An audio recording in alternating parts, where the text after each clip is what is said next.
The Wrongful Conviction Files, Episode 8, The Witness Locked Up.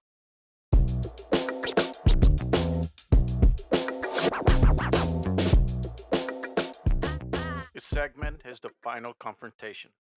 Hi, welcome to Episode 8 of Locked Up, The Wrongful Conviction Files. We're coming to the end of this season, and with the evidence we already uncovered, you might think the fight for my client is over. And in a way, it is. Well, for me. We found holes and mistakes made by the prosecution, but as I've learned, all the crucial evidence was always there, hidden in the case file. It was the fault of his previous lawyers who were too busy or too careless to see it. But my job was not over. Before I could truly step away, there was one last piece of the puzzle to find, a final definitive piece of evidence. I had to find and interview victim 2. I'm talking about the man who was shot in the stomach that night, the man whose testimony helped put my client in jail. And as fate would have it, this individual is now also locked up, serving a murder charge somewhere in western Pennsylvania. So I set out to go see him. This isn't just a new lead, it's about a mission to revisit every lie, every inconsistency, every impossible timeline that led to a conviction. In our journey, we have already exposed the flimsy story of our key witness, JW, who was already in jail when he made his convenient deal with the police. We dismantled the impossible gun timeline, proving the supposed murder weapon wasn't even available until days after the crime. We confronted the core lie of the case using the autopsy report to show the physical impossibility of the shooting as the prosecution described it. Audited the court transcripts to see how a jury could be convinced by a case built on a well rehearsed lie, not on facts. And finally, we provide the definitive scientific proof that the bullet's grain weight and the gun safety mechanism made the prosecution's entire narrative scientifically impossible. All of that evidence is now in the hands of the client's new legal team. But my final task, the last piece of work I will do on this case, is to get the truth from the man who was right there at the scene. The goal of this meeting is simple and singular: to get victim 2 to finally tell the truth about what happened that night and why he and the others lied. This is the last step of my investigative work for my client, because after this, he will not need me any longer.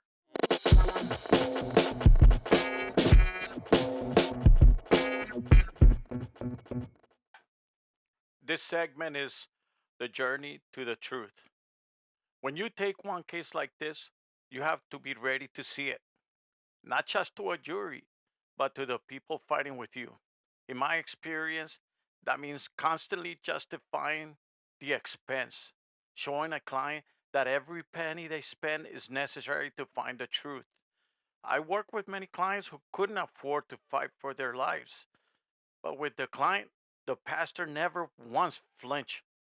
He believed in this mission and he was willing to do whatever it took. The mission to see victim 2 took me across the entire state of Pennsylvania. It was a 6 hour drive out to Western PA, a trip powered by nothing but adrenaline and a thermos of strong Colombian coffee, straight from Colombia. The statement and the wait took about 2 hours, but the drive back, that was an excruciating 6 hours in the dark, with my mind racing, unable to process it all. A day before my trip, I drafted my questions and sent them to the lawyer. He said they were good to go.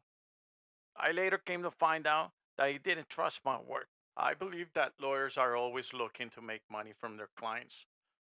Although this lawyer was good, he was dipping into the client's budget and could have worked with me as a team to keep the cost to a minimum. I had given him the chance to speak with victim 2, but I guess he didn't find it to be important. He didn't see what I saw. I saw the client as innocent, and my mind was programmed to find all the facts in the right way and the best way possible. He went out there himself later to take a statement on his own. I get it. Probably wanted to ask him his own question, but he should have done that when I checked in.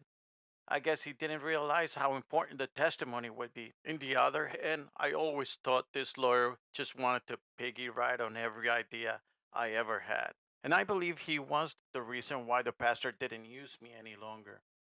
In a case as significant as this one, you need to be thorough and proactive. It is crucial to interview all of the victims and to canvass the area where the incident actually occurred. By taking photos and speaking with the witnesses, you can piece together what actually transpired that day, even though it happened 20 years ago.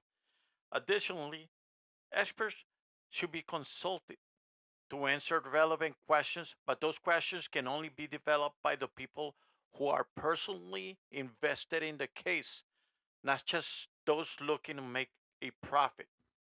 It takes someone who sees the case with the same passion as I do to achieve the best outcome. Anyway, this wasn't a formal legal proceeding. This was a direct person to person meeting with immense stakes. I knew I needed to be sharp, and I knew I needed to stay calm. This segment is the conversation. I visited a lot of prisoners to get statements over the years, and it's become a normal part of my work. The fact that victim 2 was in jail for a murder charge didn't faze me. I couldn't let it. I needed to get the truth. I had to be sharp and ensure every question landed perfectly. When I arrived, we were seated at a large open table in an inmate break area, with two guards nearby listening to everything. Victim 2 was in shackles, and they stayed on while we talked. But the moment I looked into his eyes, I saw something different. I didn't see the cold look of a killer. I saw a man ready to set the record straight. He had 2 weeks' notice that I was coming to talk to him about this case. 2 weeks to think about how it felt to be on the other side. And immediately he told me that he was glad I was there. He immediately started answering my questions. But what was most surprising was what he had said next. He stated that he was forced to create a narrative, a story that he said was false, and not the account of what really transpired that night. He explained that a detective in charge of that case had coerced him, placed his hands on him, and forced him to write the statement. Victim 2 told me that he didn't see who shot him because he was running away. The fact that a detective coerced a victim to give a false story exposes this case for what it was always meant to be, an injustice made out of desperate decisions by a system that needed a conviction. Victim's 2 statement raises a critical question for all of us. Why did he choose to confide in me? He didn't come forward on his own. I sought him out. Whether his accounts of that night is truthful or fabrication, it won't affect his situation since he's already serving a life sentence. He simply wanted to come clean, and he made that clear when he gave us his version of events. All I had to do was ask, but in my heart, I know all I had to do was pray to God a few times to soften his heart and let him see the truth on what he has to do. With the information that the victim's testimony was coerced, this case was more than enough for us to take it to the next level. I had done my job. I provided the evidence, and from this point forward, I did not know what parts of these statements the lawyers would use. My job was done.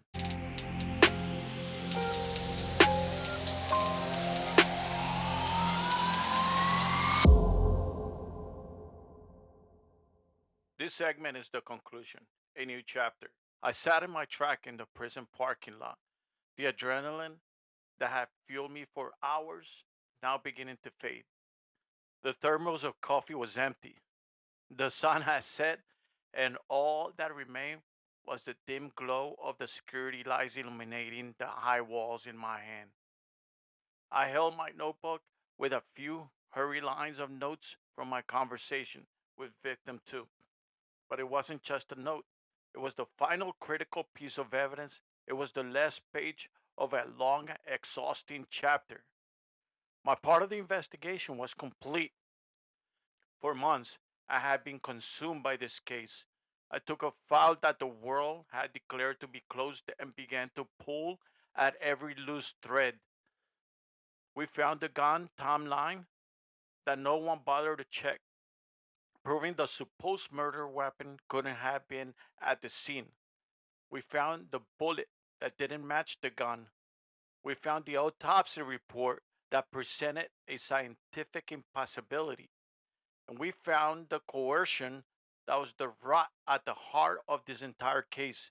Every single lie, from the witness statements to the motive, had been exposed. I had provided the client's legal teams with a comprehensive and, in my mind, unassailable body of evidence. I had given them a roadmap to freedom. The transition to the new legal team was a moment of profound change. The client was moving forward with the same lawyer he had, but they had also brought on a new lawyer, a woman who, unlike the last one, had no problem seeing the truth I presented. My role was no longer to dig for the facts, it was to step aside and let the legal battle begin. The fight for freedom was no longer mine, it was now in the hands of the very system that had for so long failed the client. The client was solid, the strategy was sound, the case was stronger than it had ever been. For me, the emotional weight of this case was immense. I've always believed that my job was to provide hope, to show my clients that their story matters, and the truth is always out there.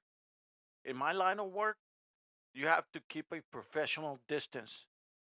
But it's impossible not to form a bond with a man who has had his future stolen from him. There were countless times I thought about him, wondering how he was doing, wondering if he was losing hope. And I later came to find out through the pastor that he was always asking about me. He always wanted to know what I was up to.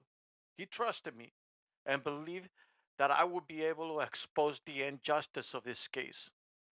I had provided him and his team with everything they needed to fight for his life. The story of my work on this case ends here, but his journey is just beginning. I started this podcast because I wanted to give people hope, to show them that even when all seems lost, there's always a path forward. We found the lies that were buried in the case file, the scientific inconsistencies that were ignored, and the truth that was hidden behind a plea deal. We found a man whose testimony was a lie, and we got him to tell the truth. Now, the rest is up to the courts. The hope I spoke of in our previous episodes is no longer a wish. It is a clear, actionable path towards justice. My job is done, but the story is not over. My friend, the client, has a long road ahead of him. He is in the fight for his life. In our final episode this season, we will talk about where the client is now, what they have done since. I handed off the case and what the future holds for this case. This is not just a podcast for me, but it's my way of showing people that if we get lost, we have to find a way to find hope.